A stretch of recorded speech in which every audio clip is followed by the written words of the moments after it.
You know what they say, be careful what you wish for, because it just might come true. This is official now from IGN, although I think everybody probably knew this was going to come one way or another. E3 2022, both digital and physical, has officially been canceled. After previously canceling its in-person E3 2022 event, the ESA has now informed its partners that there will be no digital event equivalent this year, meaning E3 2022 has fully been canceled. This broke via a tweet from Razer PR lead Will Powers, who said that an email had been sent out announcing the cancellation of the digital event. IGN has subsequently verified the contents of this email. So it's official, boys and girls. E3 is officially off the books. I am very, very sad. I am not surprised, but I am definitely heartbroken by the news. Listen, I have been very critical of game journalists on my channel, and I am not implying that E3 was 100% canceled because of game journalists.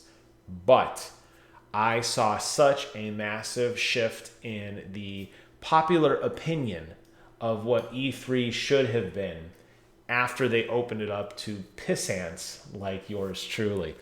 And I saw the sheer amount of journalists talking about the fact that they couldn't get to their press events on time and that there were too many other people and the ESA had no idea what they were doing. And it seemed to be adding in pressure as time went on. Now, I will say that COVID obviously played by far the biggest role in the cancelization of E3 because we saw the fact that we were basically told as a country to stay at home. And a lot of us are still doing that.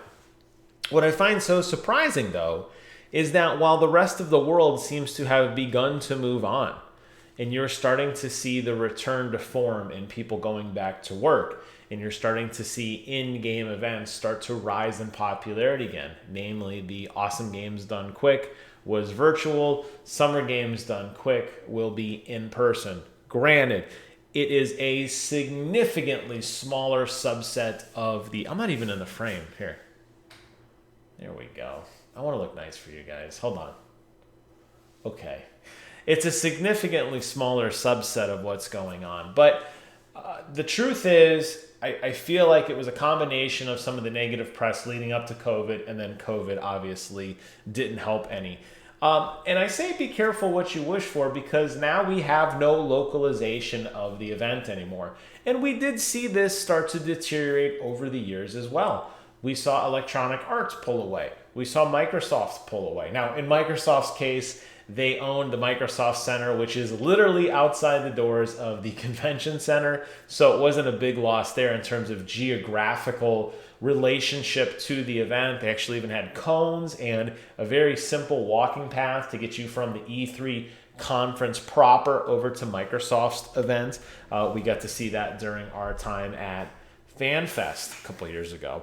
And that was great. But let's face it, PlayStation decided they weren't doing a big press event. Nintendo started to do the Nintendo Directs and they started to pull out. And you saw everybody kind of pulling away and beginning to do their own thing. That's why I say that despite me wanting to piss on journalists, unfortunately, this was not expected or unexpected. This was not unexpected. It was expected that this was going to happen. E3 and the ESA really did themselves no favor either when they began their weird obsession with this virtual event that was supposed to cater to streamers, and they were going to start to do some kind of influencer-based virtual... I'm not even sure what was going on. I know the last E3 that I went to before the world ended with COVID was a very odd event. It felt incredibly barren. There were two conferences, I think it was the West and the South concourse.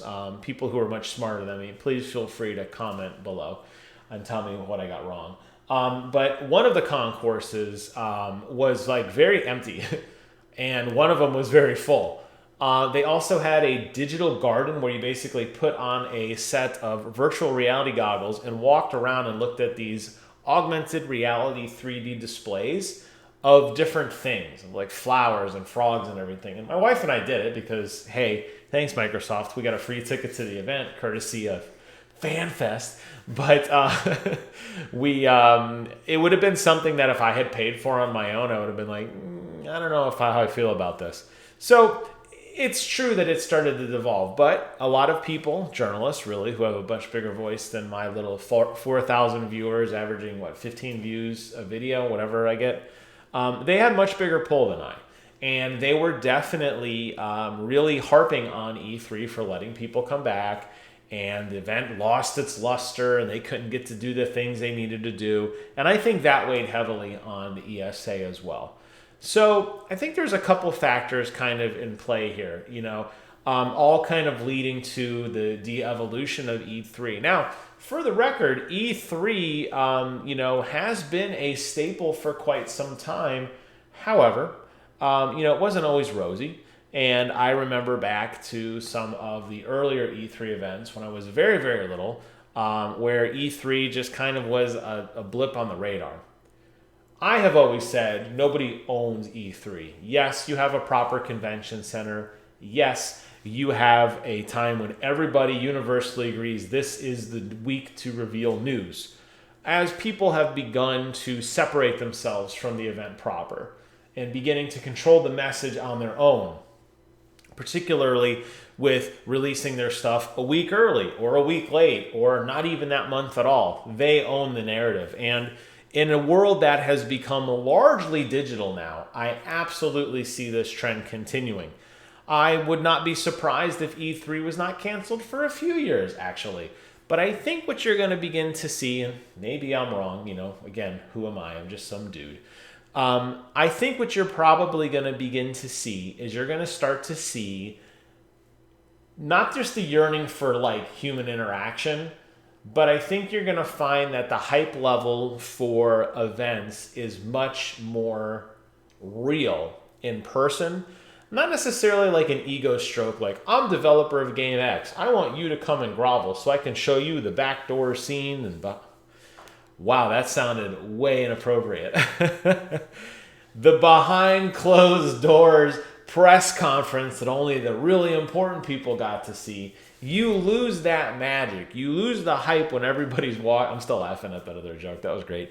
You lose the hype when everybody's walking around having a bag of stuff. And where did you see that? And when everybody's gathered around watching somebody play a new game, you lose that hype and that excitement. I remember very, very, very distinctly when Lawbreakers came out, which ultimately was a flop. It just didn't get a lot of love, really, from journalists. Again, notice the trend here? Oh, the two trends are journalists and FanFest. No, but if you remember with the journalists in particular kind of dumping on Lawbreakers, when Lawbreakers came out, it seemed like it was going to be an interesting concept. I remember very distinctly Cliff Bleszinski and the rest of the team were just on the spot live casting an event between two people. They had a giant display wall. It said Lawbreakers across the top. Everybody was getting into the event. And I remember walking by and my wife goes, hey, that's that new game. Do you want to check it out? And I'm like, no one cares about Lawbreakers.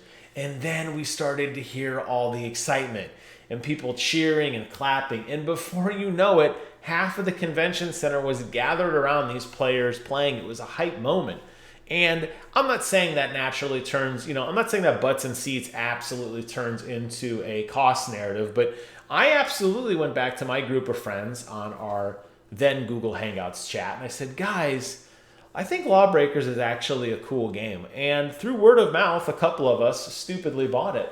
My point is, you lose that in a non-official event. You lose that in a virtual event.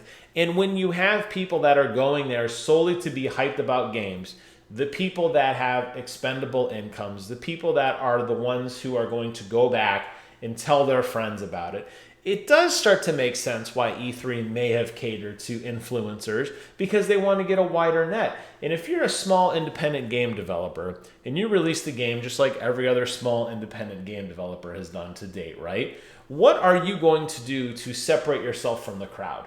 And if you have a fun and engaging booth, and if you get people, you talk to the folks, and you break away all of this virtual digital crap, and you look somebody in the eye, Danielson, look in eye, always look eye, and you talk to them, and you get to win that person over, you will ultimately win people over from word of mouth. I genuinely believe that. And I think you're going to see that in the next year or two. The virtual thing doesn't really work out, not just because you have a lot of nobodies on stage talking, not just because, it's just, there's so much, it's like an overload of data. People don't mind that. I think what people really do mind, though, is that human interaction. So I wouldn't be surprised if, hopefully, COVID is truly over, I wouldn't be surprised if in the next couple years you see E3 make a return to form in person. And I wouldn't be surprised if you didn't see game developers making a bigger presence in person once again. Because as we all start to separate, the pockets get smaller and smaller. And yes, there will always be a dedicated group of people who are super fans of one thing. And they will drive and push and be champions of that thing, whether it's on the private Discord or on the subreddit or in some other form of like Slack chat groups. But I think that as a whole, as a game developer is all concerned, what they really want to do is appeal to a large audience. And how do they do that? What is the best form of advertisement? Well, that's word of mouth. And how are you going to get people hyped up about something? You're going to be there with them in person to walk them through your product. That's just my thought, but we'll see. Maybe I'm wrong, and maybe E3 this year will obviously not happen, but maybe everybody will kind of sort of still reveal all their stuff in the late June timeframe, but maybe not. Maybe Nintendo's going to push their announcements till July or August. Maybe PlayStation isn't going to say anything, and maybe Xbox, I don't know what they're going to do. Remains to be seen. What I do know for certain is that I'm very, very disappointed that it's over. And as I said, be careful what you wish for. With that, I am wrapping up this video. I hope you guys found it informative. Thank you all so much for watching. Take care of yourselves. And until next time, I will see you guys on the other side.